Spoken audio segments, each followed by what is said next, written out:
Hey guys, welcome to another session of RBTL, or Reading Between the Lines. This is the June 23rd update improvements preview.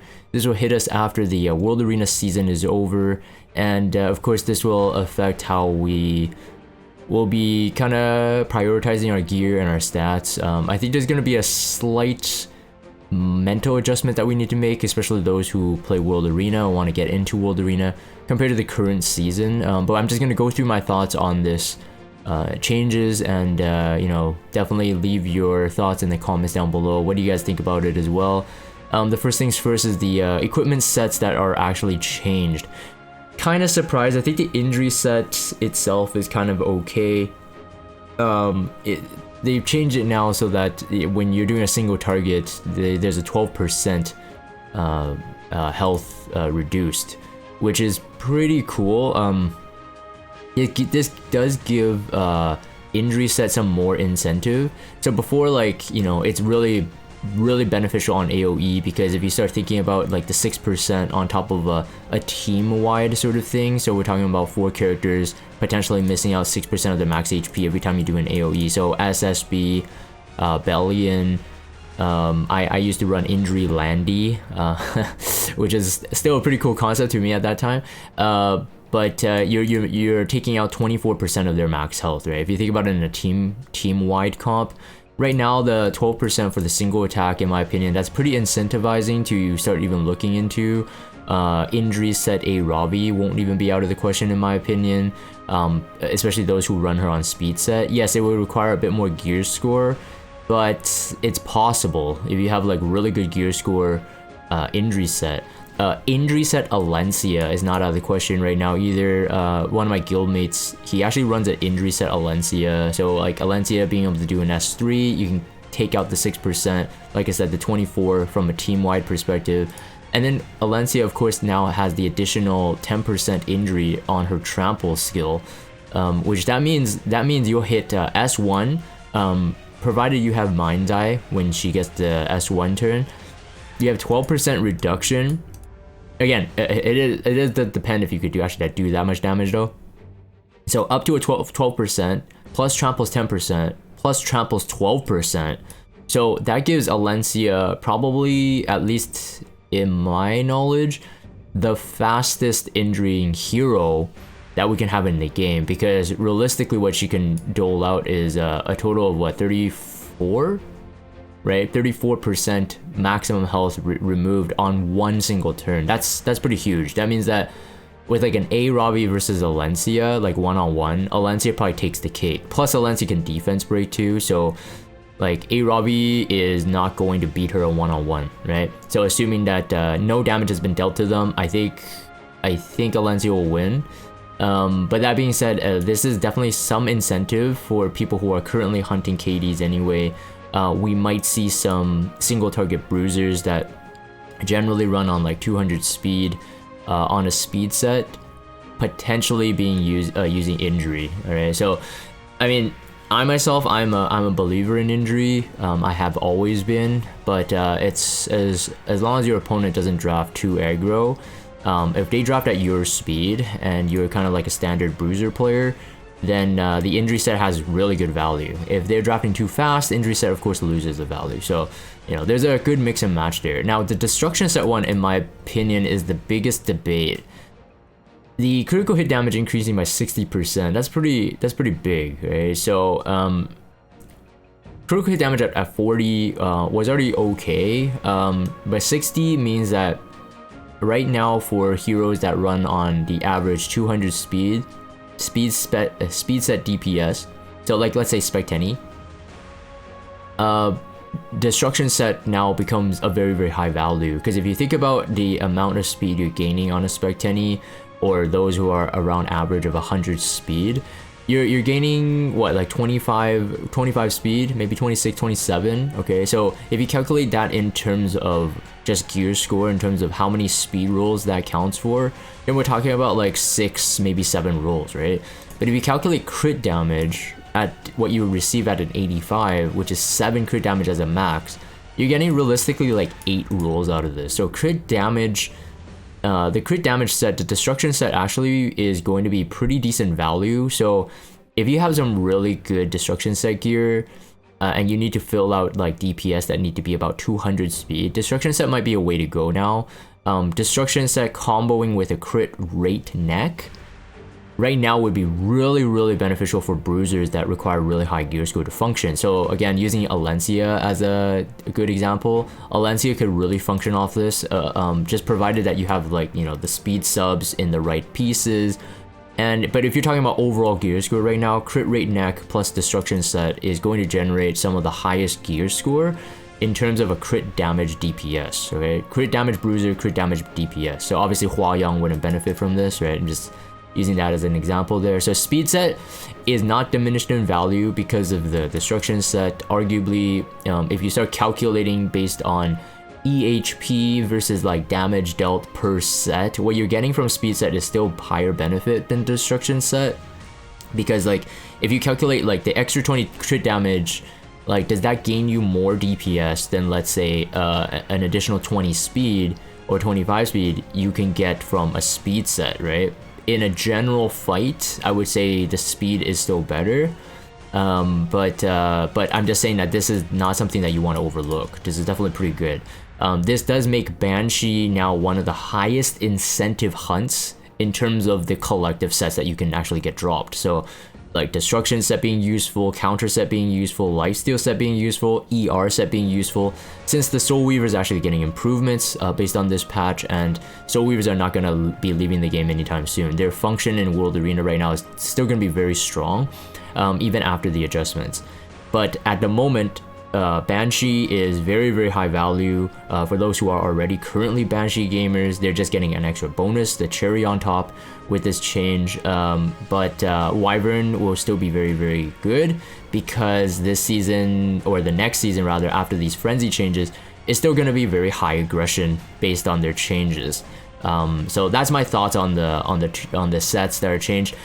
In my opinion, I would have loved to see Golem either receiving a new set or Golem receiving the buff instead of the destruction set, because I feel like the attack set, if it had been buffed maybe up to this point, maybe we'd be looking at Golem a bit more serious, right? Getting the Ancient Inheritance health sets are really good. The current arena gear is really good. Maybe next season in arena they go back to defense set or something like that. And then with the Hell Rate 88s, defense sets are pretty good too. Like there's a lot of heroes that can benefit from a 2-piece defense set over like a crit rate set or something like that. So if Golem had gotten an upgrade, I think it would have been cooler, because you just get more balance. So right now it would just be like, you know, side farm KDs, main farm still Wyvern and Banshee. So not much has really changed, except that Banshee now has higher value. World of Arena, the frenzy change adjustments, I want to definitely go through this. We are seeing a slight nerf in the aggression, but also like it's kind of balanced out with the barrier decrease. So barrier decreasing now is a new effect. So apparently, I don't know when they created these changes in terms of like the team, like when they designed the changes, was this before or after they received the use rate of DJB, right? The thing is, DJB is an ML5. He is the only one that does barrier inversion at the moment. So outside of DJB and Opsig, who really deal with barriers well, and maybe full strippers, I guess, you're not really getting too many heroes that can do that. So is this a design before or after the DJB buff, before or after the DJB's data collection, like usage data collection, and also successful use, right? So it's not just good drafting DJB, it's also good to see how is DJB's win rate when drafted. So that's one question I have, although that's not super important. This is definitely an interesting thing to see. Barriers, of course, are super big. At the current season of World Arena, I rely on barriers a lot, right? So barriers from ML Cowrick, barriers from DN, barriers from FCC, really good for that first turn as well. But that's just, barriers are pretty annoying in general. It's really hard to cut through, again, if you don't have DJB, if you don't have Opsig to deal with it. It is a pretty annoying mechanic. So it is pretty interesting that they are adding this. I am definitely interested to see how this affects the meta. Like I said, those heroes that I just named, if the barrier effect is gonna have significant lower value over time, we definitely could see a bit more balance. But to compensate that, they have decreased the amount of attack gain. So as you can see here, by Frenzy 9, the old one, or at least the current season that we're on, has 200%, right? Generally, the game, if normal, should end around Frenzy 3, Frenzy 4, right? So like I'm using Frenzy 3 or Frenzy 4 as like my base here. We're talking about like standard, but with like a Landy in there and a DN on the other team. So we got some standard, not super aggro. Frenzy 3, Frenzy 4 are usually when the fight ends. So 30%, 50% right here. We got a 20% to 40%, right? So in terms of the damage or the attack based on an attack scaling DPS, that part has changed. Decreasing the health max as well has actually slowed down. This is kind of surprising to me. I guess they thought that this was an issue. I personally don't think so. Let me know what you guys think in the comments down below. I think the decrease max up to only 50% versus 70% still incentivizes some sort of like more bruisery play, right? In this case, I would definitely say that A Ravi becomes a lot stronger. Like she's not affected by the barrier, right? A Ravi's already a really solid first pick.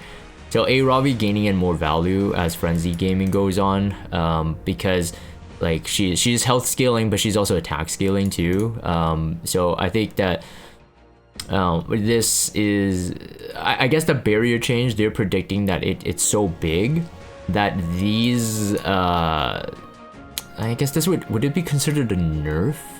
Nerfs to the previous Frenzy effect wouldn't be as big of an effect. I think they're really trying to see that barrier use is a lot, right? Barrier use is a ton. That this will compensate for, like, you know, the nerf of the attack and nerf of the HP. We'll have to see. In my opinion, I think that barrier is a huge one. It will definitely affect how you feel when you're playing it. So on paper, you might see that's a lot, but I think in practice you will see the difference for sure. I'm not sure how I feel about this. I think this, again, like I said, incentivizes longer matches because not every single hero has a barrier, right? So that's just my thought on that. The elemental advantage as like so fire attacking ice or whatever still remains the same. So they have a 30% damage reduction. I do think that this was a really positive change. Originally, I wasn't really on board with it, but definitely is. It does help Hua Yang not kill ice heroes as fast. I say as fast because Uberius Tooth is still really broken. But this is definitely a good thing because this allows a bit more counterplay. So if you see a Charlotte, sorry, you see a Landy on the opponent's side, you drafting a Charlotte, there's a more of a payoff, right? So you're actually playing with the elements. The system with this though would be that like the ML5s obviously get more value. And I do recall them saying that they wanted to make RGBs more prominent. Right now, ML5s are still very, very dominant. You're still going to get a handful of ML5s in almost every single fight. A Ravi, Cia Lilius, ML Cowrick. And not because of this, really, but because the neutral element is just too strong, right? But this doesn't really affect them. So in some ways, it makes the game more interesting because the elemental advantage disadvantage becomes a core part of decision making, but it also makes ML5's more it makes ML5's value higher. And then, like I said in some of the previous notes, how they wanted to really make ML5s less emphasized and really raise up RGB. This isn't really doing it, so they need to probably think about a way of like improving RGBs over ML5 and not just based on the kit, right? I think they can deal with it in the Frenzy. So when you're playing competitively, it affects that, and then you're pulling the hero for their kit in general, you know what I mean? So like a universal change on top, an umbrella change that affects World Arena only when you're playing competitive, but then not adjusting the RGB heroes to be OP like Hua Yang. Right, so that I think that would be like a better philosophy going forward. The speed of the Soul Weavers is being decreased. So we then total in terms of the World Arena scenario, they're not getting 15 speed, which was really broken. I think this is the right direction. 7 speed just for World Arena. Okay, fine, I can live with it. On average, I was calculating DN and Amelia based on their Soul Weaver constellation adjustments, with their speed increased and then the 7 from the frenzy, they are still losing about 5.5. Technically 5.5 speed. I don't know if they're gonna round up or down, but 5 speed, let's say, in general. So I believe that is good. That is definitely not gonna lose incentivization for players to keep drafting those heroes, especially when you got the gear, right? So if you could still build like a DN or an Amelia at 290 speed with like, you know, good bulk, and now Amelia and DN getting free ER, which we'll talk about when we get there, those Soul Weavers are not leaving anytime soon. So this means DN will get her skin, right, Smilegate? Because DN will still be chosen. And they put DN on their E7WC promo, the skinned version of DN. So we're getting DN skin, right? Alright, okay, alright, cool. Let's move on. So Weaver constellation adjustments, of course, this is going to be a big talk. This is important to consider, of course. Outside of World Arena, Soul Weavers are now just going to be stronger anyway. Okay, so Guild War, Arena, PvE, but just keep that in mind. So honestly, Soul Weavers, I guess they were just too slow to function. So people opt to not go Soul Weaver. And then now they're getting that buff, so it's really good. I'm not going to spend too much time talking about the ones that currently are not affected in the meta, or at least not that effective in the meta, I should say. So for example, like the Taurus Soul Weaver, right now we got Ray and Sinful Angelica, right? So Sinful Angelica getting up to 114 base speed is no joke. She's really good when she has the first turn priority. So I think Sinful Angelica users, and I myself, I do use her, is great. Ray, whatever, like he gets more HP, that's good for his Soul Weaver class. The 117 speed is no joke as well. So with 30 ER, even though his self-imprint is HP, if I remember correctly, maybe we see Ray again. Okay, maybe we do see Ray being used as a cleanser, as a form of a more guaranteed cleanser. Although I still think that Destina, outside of her speed issues, is still the better cleanser in the World Arena meta. Gemini, straight away we get to the Amelia and DNs, right? So I mean, I'm pretty sure this is the first thing that people were looking at. The speed is increased, the awakening is changed, so the awakening doesn't affect the speed anymore. They don't care, they just give you just higher base speed, right? So awakenings honestly don't really matter. You get 12% more ER though on top, so that makes this Soul Weaver class a much stronger class now, because you're getting the extra ER on top of the speed. Which on all three, I don't use Shuna myself, but on all three, Amelia, DN, and Elena, they're getting a huge boost. This is a very good buff for the Soul Weavers on this class. And this is what I mean, like these Soul Weavers are not going anywhere in the next arena season. They're still going to be highly contested for, highly chosen. The lowering of the total speed though, we're saying that with the frenzy change and then with this buffed, you're still losing about 5 speed. So this gives ML Kaorik, especially those who build faster ML Kaorik, a higher value again. Although I don't believe that he actually lost value, but his value did diminish when Amelia and DN got buffed, and Amelia and DN got that 10 speed EE. This being said though, with the 30% ER, that's pretty big. Alright, so that extra 12% resist here added to the awakening is huge. This makes the role of these Soul Weavers, especially in the future if they release more Gemini Soul Weavers, it makes their roles very strong, because most of these are cleansers or have the ability to cleanse, so that 30% ER is very good. Cancer Soul Weaver adjusted to 100 speed. So Cancer is the Destina. They were really slow. I mean, look at like 89, right? 89 to 100. That's a huge boost. Now this again makes Destina much more usable, easier to find the gear score. Nothing else has really changed. But Destina with a 7 speed on top is just going to be much easier to build for what she needs. She has the self-imprint ER, she has the EE. With ER, she has the buff that she grants is at the start of the turn for 2 turns, I believe, with ER. So she's gonna be like one of the most one of the stronger cleansers that we have right now, that will be dealing with cleanse, can do revive, is decently bulky, and now has the increased speed, which really does help her. I do believe that she actually gains more speed. I didn't do the math, but math whizzes can figure this out. I'm pretty sure she gains more speed if she's on speed set with the 100 speed, and then plus the 25 you get from the speed set with a 7 speed frenzy versus the 89 speed set and 15 frenzy. I do believe you get more out of it. So you get less from Dia and Amelia, you get more out of it on the Destina, okay? So that makes the Soul Weaver's roles also more balanced. You're gonna see more Destina probably played. Now, Virgo is a lot of change actually. But the total changes is what we're going to be looking at here. So, I mean, 106 speed versus the 102. This is what? Yeah, May Chloe. 106, defense is increased. HP is also increased as well.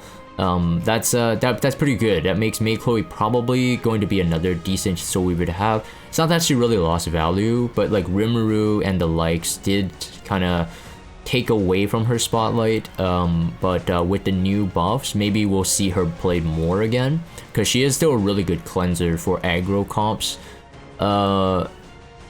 Libra, let's see here. Libra, we got attack is actually increased. Wait, who's this? This is, oh, Aether. Okay, so well, this will be a really good place to see. In case we get in the future Libra Soul Weavers, right? So 107 speed. Let's see here.